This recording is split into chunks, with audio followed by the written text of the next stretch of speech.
Stewart.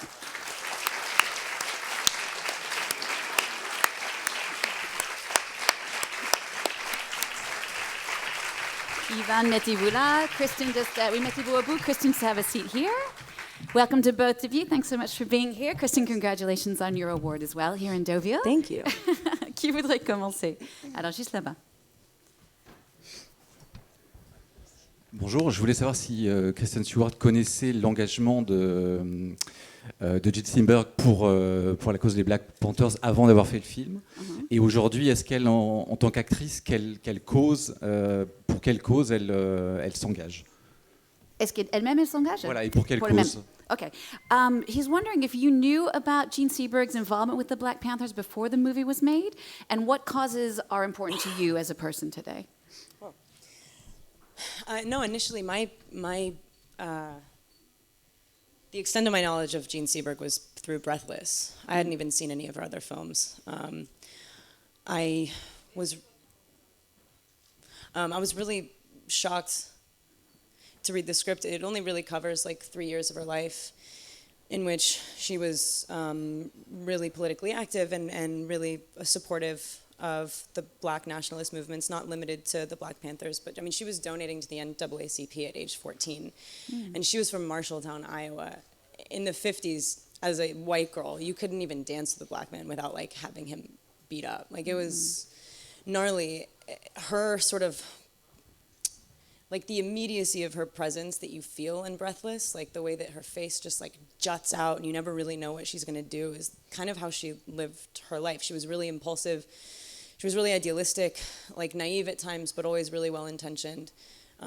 So the idea that it's a really commonly unknown part of her life, which was the predominant part. She left the country, she became an expatriate and never went back. She didn't feel at home in the States because she had been really violently attacked. I was like, how do we not know this? Like, how is this not a story that people don't know?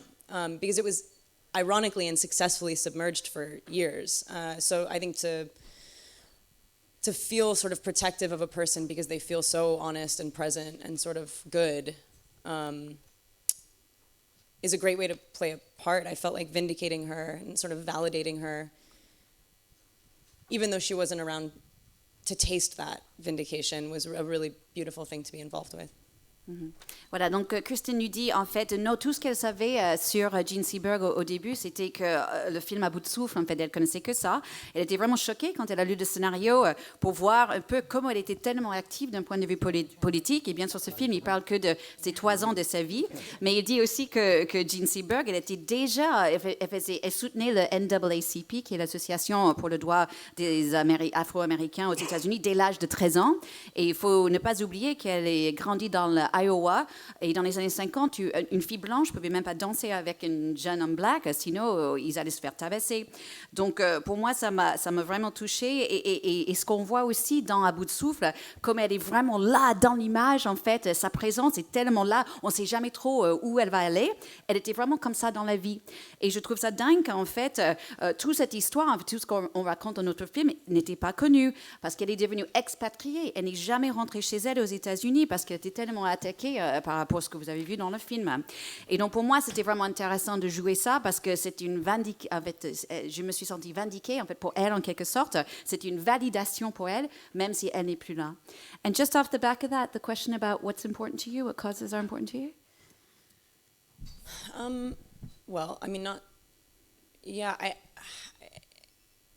our politics now are like, we're so divided in such a sort of black and white way. I think it's pretty easy to see which side I fall on. It'd be pretty shocking.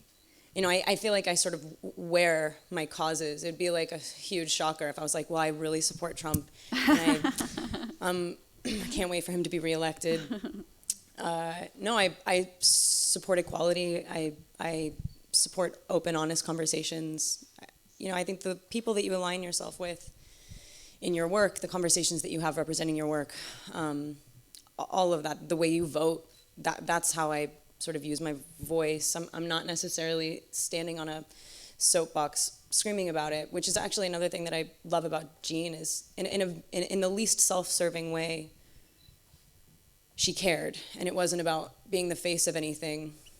If you really support something from the inside and you let people tell their own stories rather than kind of like loving the idea that you are being looked at, and I don't know. So yeah, in those ways, I feel like it's pretty clear where I stand.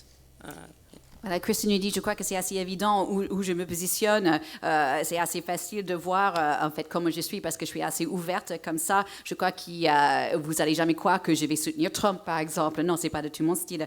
Moi, je trouve ce qui est important, c'est à travers ce qu'on fait et son travail, c'est là où on peut communiquer en quoi, ou par exemple pour qui je vote. En fait, comme ça, je communique. C'est comme ça que je m'en sers de ma voix en quelque sorte. Mais je suis pas quelqu'un qui va le crier haut et fort ce que j'y crois. Et c'est ça que Kristen dit. Elle aimait bien aussi avec Gene Seberg, c'est qu'elle était impliquée, mais elle n'était pas le visage de ce mouvement. En fait, elle a voulu juste être impliquée comme elle pouvait à son niveau. Une autre question? Oui, voilà, juste ici, Bertrand. Voilà, il y a le microphone voilà, pour le monsieur là-bas. Merci.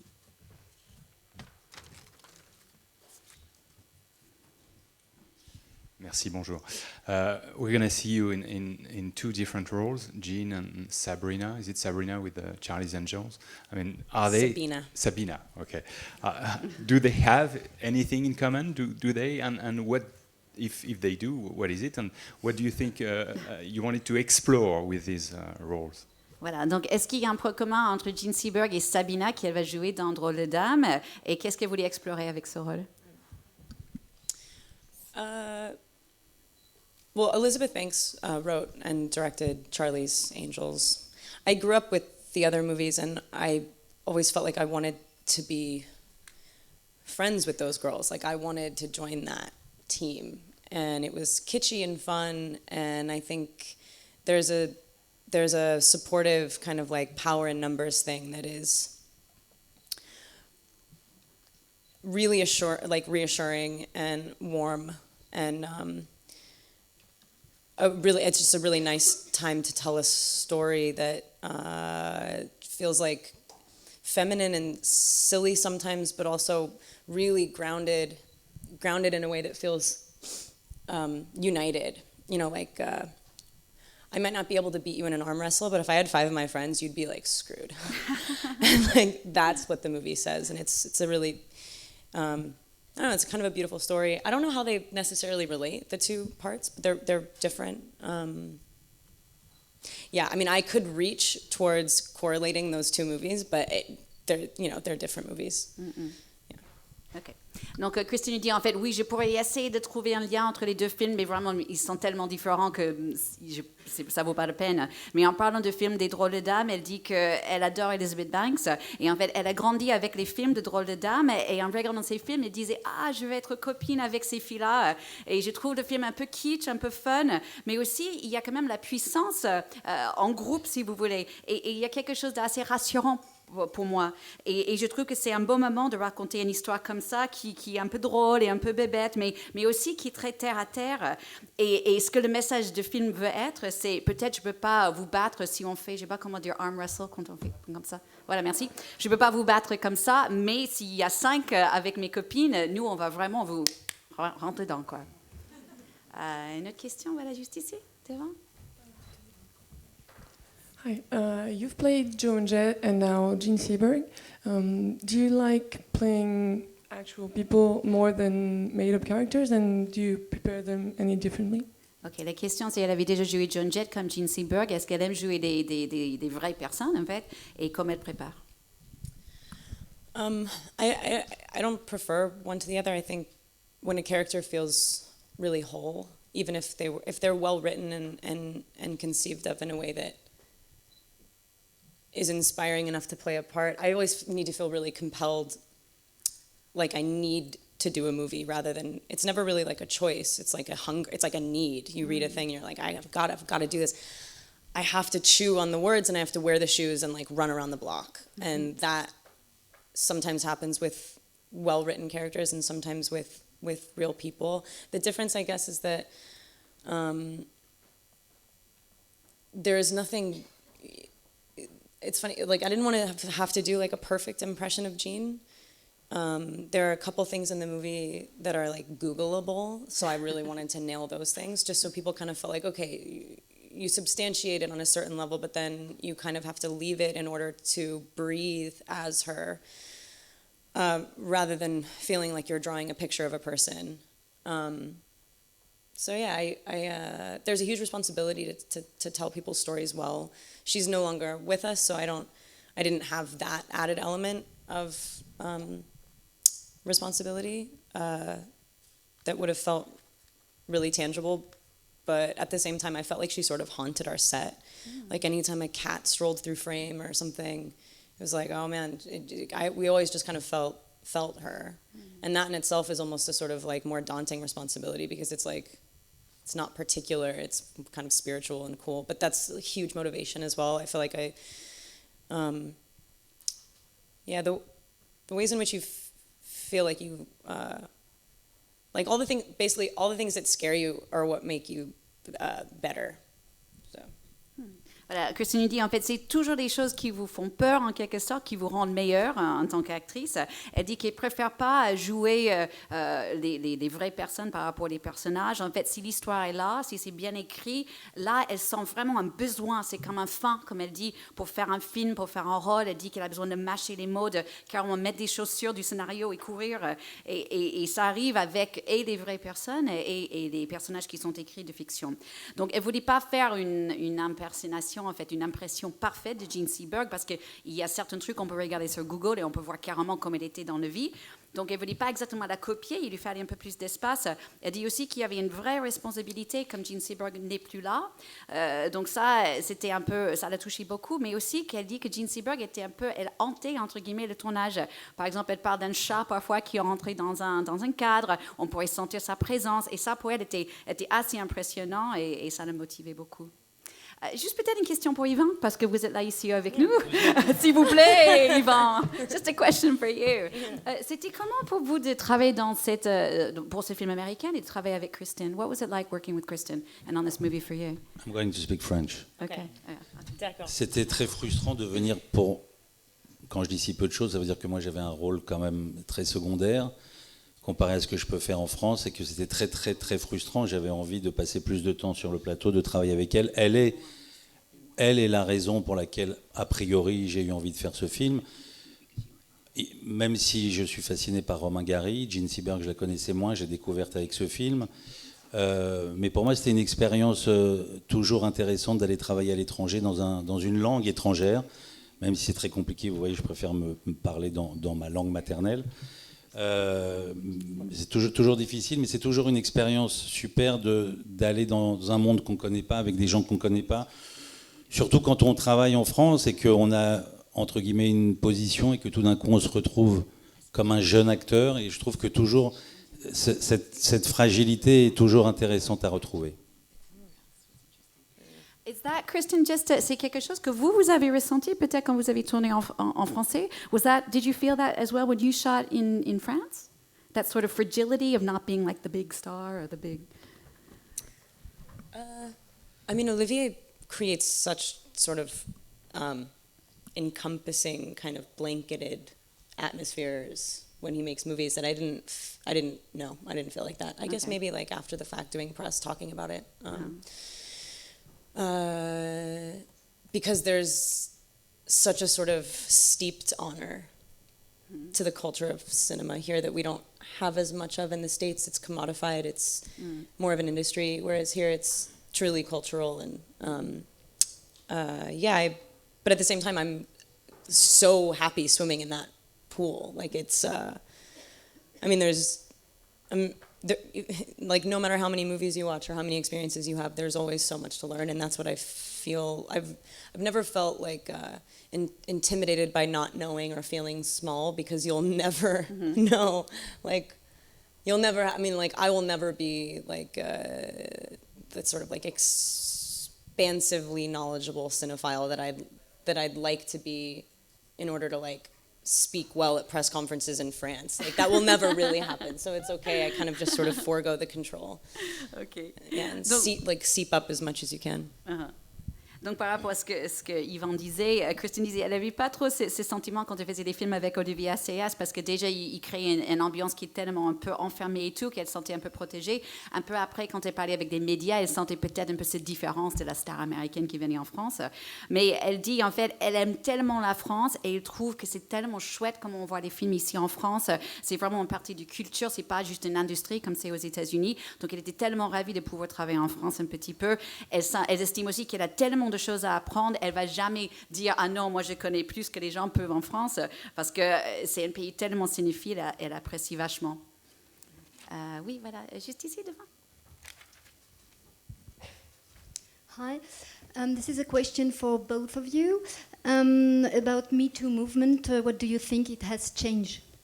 Okay. Qu'est-ce que le mouvement Me Too a changé? Kristen. Elle remonte les manches. It's eliminated fear in a way that allows people to be creative.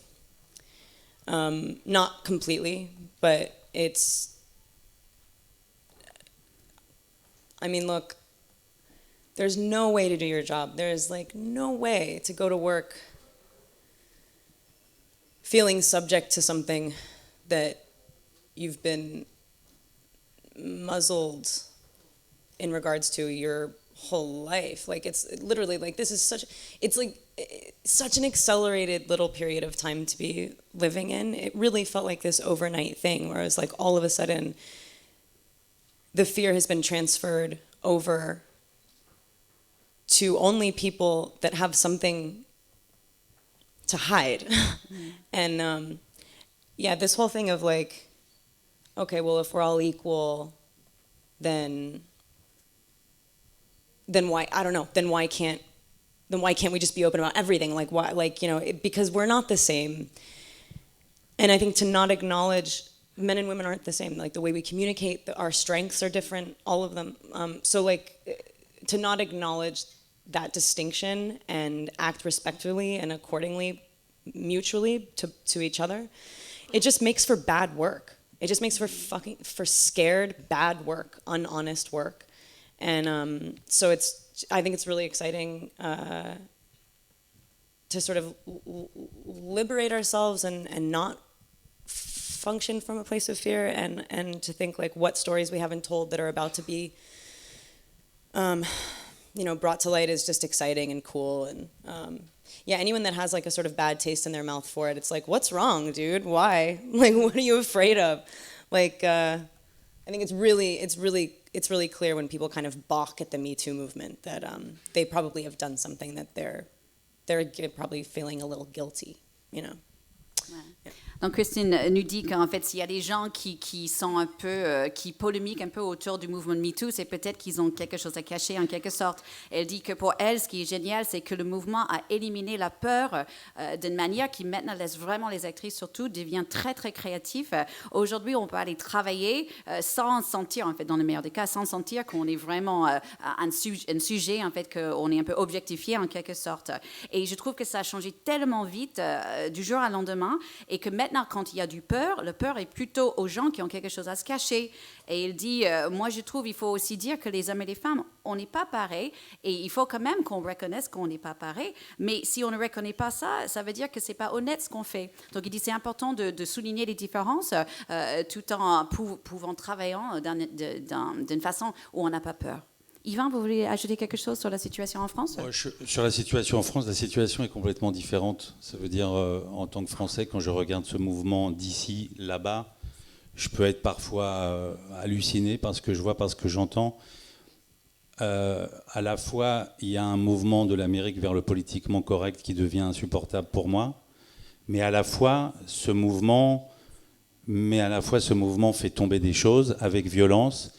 Et je suis moi-même surpris de découvrir le sexisme. Je découvre, grâce à la violence de ce mouvement, vraiment ce que je ne soupçonnais pas. Ça veut dire, je ne savais pas, je ne pouvais pas imaginer. Et pourtant, depuis que j'ai des enfants et des petites filles, ça m'a vraiment éveillé à ça. Ça veut dire, j'ai regardé les femmes de manière totalement différente depuis que j'ai des filles moi-même.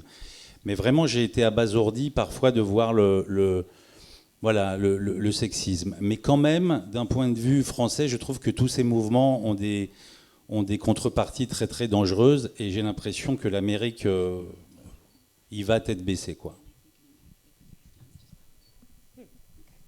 Une autre question. Voilà, voilà, là-bas, monsieur. Bonjour, Jean-Luc Vactozel, le magazine Le Point. J'aimerais poser une question à la fois à Yvan Attal, à Kristen Stewart. Quelle réflexion vous inspire le destin tragique de Jane Seberg, qui est étroitement lié à celui également de Romain Gary, dont vous avez parlé, Yvan Attal, grand écrivain, disparu tragiquement? Okay. Donc les questions, c'est quoi? C'est juste une réflexion sur le destin, en fait, sur la relation? Quelle réflexion ça leur inspire? Okay. When you think about this story of Jean and Romain, what they lived together, what are your thoughts? What are your feelings about? What reflection do you have on their relationship? C'est ça, sur leur relation? Yeah. Well, there was a huge age difference that I thought, just from what I could. Well, but there was like this really incredible sort of like education that she was really hungry for, and saw a huge opportunity in him. Like, not only did they clearly have like a beautiful affection for each other, she wanted to learn from him, and she wanted to like seep up like a sponge what he had to offer. And there was like this cool like sort of Pygmalion situation going on, and from what I could tell as well, and I don't know them, so these are just impressions, but there was like a really cool kind of modern progressive way that they loved each other. I'm definitely not claiming that they had an open relationship, but they were kind of honest with each other in a way that kind of put love and faithfulness in a different category. They really cared for one another, even when things were really hard. They had a somewhat unconventional united front that wasn't a front at all. That was really true to them. He supported her pretty faithfully, and I thought that was really cool. I think there's another movie in that story. There are several, probably. So we didn't delve as deeply into these things as we could have, but obviously it's the movie has more focus. But those two people as characters, it's a really interesting, really cool, really beautiful story there too. Mm-hmm. Donc Kristen dit en fait, elle trouve déjà entre Romain Gary et Jean Seberg, ça méritait en fait son propre film. Il y a une vraie histoire intéressante entre ces deux-là. Bien sûr, il y avait la différence d'âge. Aussi, elle dit qu'elle avait besoin d'une éducation. Elle avait encore faim d'apprendre des choses que Romain Gary pourrait lui apprendre. Elle voulait vraiment absorber tout ce qu'il avait comme une éponge. C'était un peu une situation de Pygmalion. Et elle dit aussi que leur relation, c'est son idée, hein, c'est pas sûr et certain, mais son idée, c'est que leur relation était quelque chose d'assez moderne, d'assez progressive. Elle ne veut pas dire que c'est une relation un peu ouverte, mais c'était quelque chose d'honnête où ils percevaient l'amour et la fidélité d'une manière qui était unique à eux. Et ensemble, ils se soutenaient beaucoup. Yvan? Ça me fait toujours rire comment les Américains pensent qu'on est à ce point ouvert, nous, les Français. Ah oui, she said he thinks it's funny that you think French people are so open all the time. There is, so, you know. I didn't say that. No, yeah, but I mean, almost. Like you said it was your idea that maybe. Like, so stuffy. Yeah, mais aussi très très réservé, elle dit aussi. C'est juste que, en fait, j'ai vu le film hier, et quand le personnage de Christine, donc Jean, rencontre le personnage de Anthony Mackie, il lui dit mais vous avez un mari? Elle dit ouais mais il est français, comme si ça suffisait. So it's enough to say it's French, so I'm free. So it was very, very funny. Non, je vais parler en français. Non, la perception que les Américains ont de nous, comme si pour nous c'était très facile de vivre en couple et de faire ce qu'on voulait. Mais je trouve qu'entre Romain Gary et Jean Seberg, comme dit Christine, c'est une relation, et ça fait partie de la frustration que j'avais sur le film, c'est que je trouvais que le regard de cet homme sur cette femme, ça méritait d'être approfondi. En même temps, c'est pas son histoire. Étrangement, on m'a proposé un film sur une histoire d'amour entre Romain Gary et Jean Seberg, et je ne sais pas encore ce que je vais en faire. Ce qu'il y a de troublant, c'est le suicide de Romain Gary quelque temps après le suicide de Jean Seberg. Et personne n'est capable vraiment d'élucider ce mystère. Qu'est-ce qui a poussé Romain Gary à se suicider?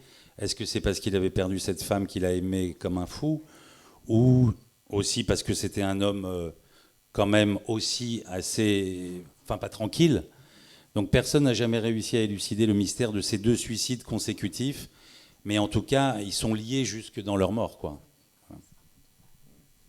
Yeah, I think even in his suicide note, he said, like, and for anyone who might think this, it's not because of Gene Seberg. Ah, et apparemment, It's dans like- son mot de suicide, il avait dit pour tous ceux qui pensaient au sujet de Gene Seberg, ce n'est pas à cause de ça. Je suis désolée, il faut qu'on arrête la conférence de presse là. Thank you so much to both of you. Merci beaucoup.